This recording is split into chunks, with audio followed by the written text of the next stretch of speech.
Here's how to never lose a speaking gig again because of missed follow-ups. Yes, that happens. A lot of people, they lose a gig. Like somebody reached out, they were interested, and you just didn't follow up. Or you followed up a while ago and you haven't followed up in 6, 8, 10 months, and you lose gigs because they forgot you. You weren't top of mind. See, most speakers don't lose gigs because they're not talented. They lose gigs because they don't know how to follow up. Like they have the skill. You can do the thing. You can talk really well. You can communicate well. But when it comes down to it, you weren't following up. And so what happens is the next person is, and the next person's top of mind for that person, and they get your booking.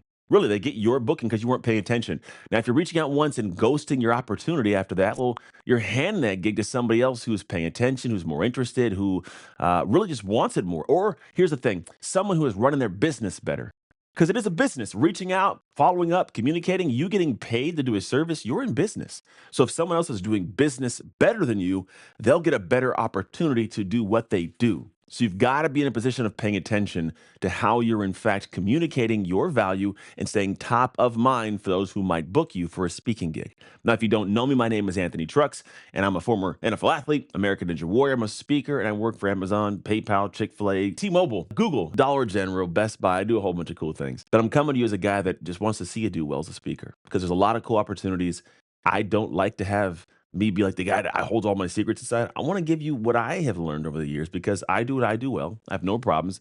And I find it's good and cool to kind of give back to the world and help you guys who want to do what I do, which is impact the world with a message that's from your heart that can make an amazing impact on people. And today, I'm going to teach you a couple things. I'm going to give out what I believe is the most overlooked money making moves in the speaking industry, which is the follow up. How do you actually reach out and continue following up? Now, there are manual ways, there's also automatic ways. The automations are the keys. If you can get that in place like we do, man, it makes it so much easier. It's buttery smooth, I'll say, to get in conversation consistently, right? Because really, if I'm being honest with you, opportunities don't always land on the first message. Just because you reach out and tell someone I'm a speaker does not mean they're going to look to book you immediately, right? Sometimes a deal is sitting in the second, third, or fourth, fifth follow up, sixth follow up, seventh follow up. Who knows?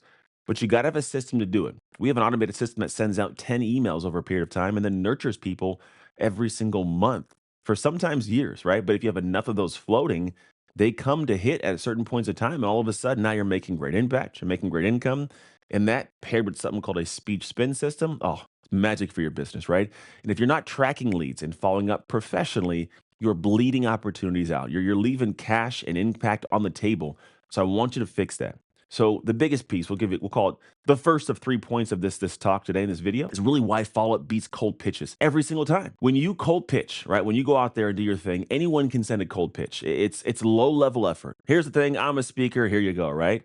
But the impact, the income, is in the follow up, right? It's because you haven't proven yourself, right? When you go out to reach out to somebody, nobody knows who you are. They just know you're a speaker. They may take a moment or two to pay attention to your video and demo reel. They're not usually going to do it in the first touch. You haven't earned the ability to do that. You haven't may even bugged them enough, we'll call it, to have them go like, this guy keeps reaching out. This girl keeps reaching out, right? So you have to prove you're consistent. You have to prove you have something. You have to prove you believe in you. Because also, if you do it one time and disappear, I don't believe you believe in you. I think you think you're a speaker, hoping I grab the hook and all of a sudden book you. Gotta do some work. And that's what happens. You really have to do the work. You have to prove to them you believe in your message. If you are not consistent, I don't believe that you believe you've got to get it on a stage, right? You also need to do the reach out because now you stay on top of my mind. You're literally what I say, top of mind. And what that means is whenever I'm thinking of a speaker, I need to think of you first. And the only reason I'll do that is because you've reminded me over and over again that you exist. And now what happens is when we'll call it producing an event, or I get into a conversation about an event going on and we're looking for a speaker, because you're top of mind, you're the first person I'll reach out to. Doesn't mean you're going to for sure get the booking, but if I reach out to you, that's a huge help. That means you're in the runnings and I'm interested. You just got to get over the line. But if you don't follow up, I don't think of you, right? You have to show them you're not some flaky one and done speaker, that they can count on you, right? When you do this reach out, they believe that you have a system to reach out now. They can count on you to follow through and get things done. See, most planners, they're also just busy.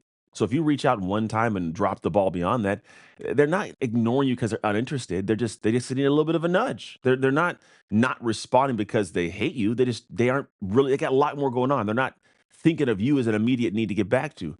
So if you follow up properly in a respectful way, professional way, you stay in the game while everybody else just kind of one and done disappears.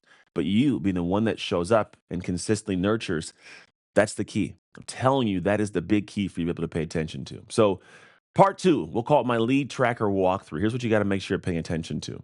You can always do a bunch of different things, but you can't follow up on what you don't track. You can do a bunch of stuff automation wise. You can do a bunch of stuff manually. You can do whatever you want. But if you don't track this thing, you don't flow. I've heard this statement one time. I love it. It says, if you don't track it, you can't crack it. So you don't know if emails work or don't work or if this conversation could be good or not if you aren't tracking things. So here's what I do, it's simple, it's effective, it's repeatable, right? You want to make sure you're tracking their name and contact info. And here's what I would do, make a spreadsheet. Go to Google Sheets, go to Excel spreadsheet, something, and make a spreadsheet and just have columns that show this. Like this is seriously as simple as it needs to be.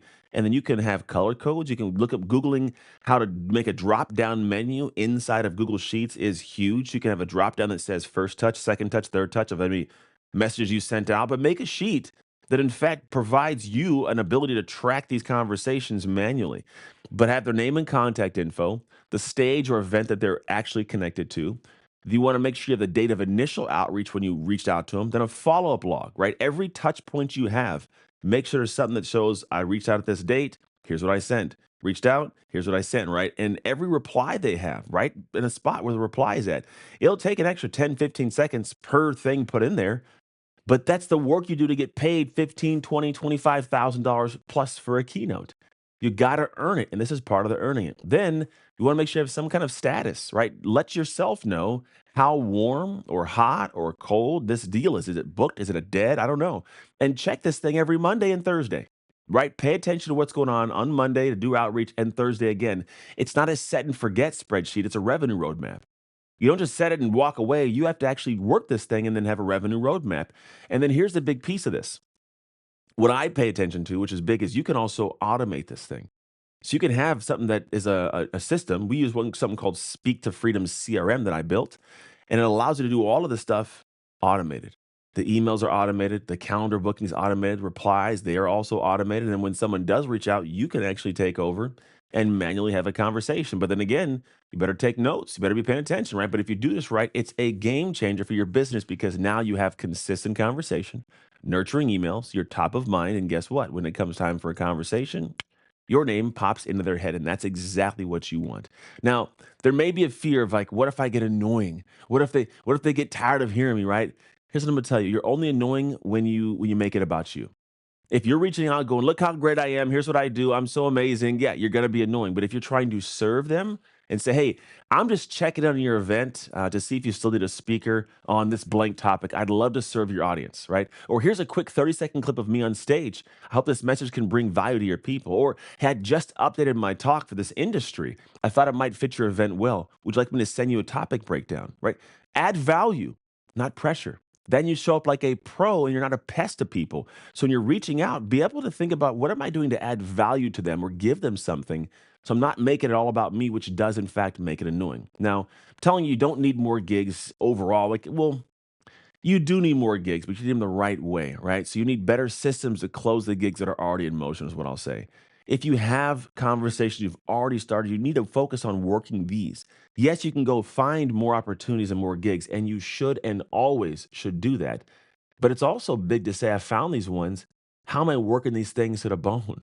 How am I paying attention deeply to the conversation I'm having so that I can really eventually close this deal? And then if you have 20, 30, 40, 50, 100 of these in motion, which you 100% can have, now you have traction. Now you have a business. Now you have reliability. Now, if you want help with this, go to speaktofreedom.com. I'm going to show you what we do there, how it all functions. You can get access to our frameworks that show you how to do literally this and so many more things to make your business amazing. And I really just help speakers go from overlooked to booked. That's my big thing. I love to see people get on the stage, make an amazing impact, and also make income that makes you a free person. So go to speaktofreedom.com or I'll see you in the next video.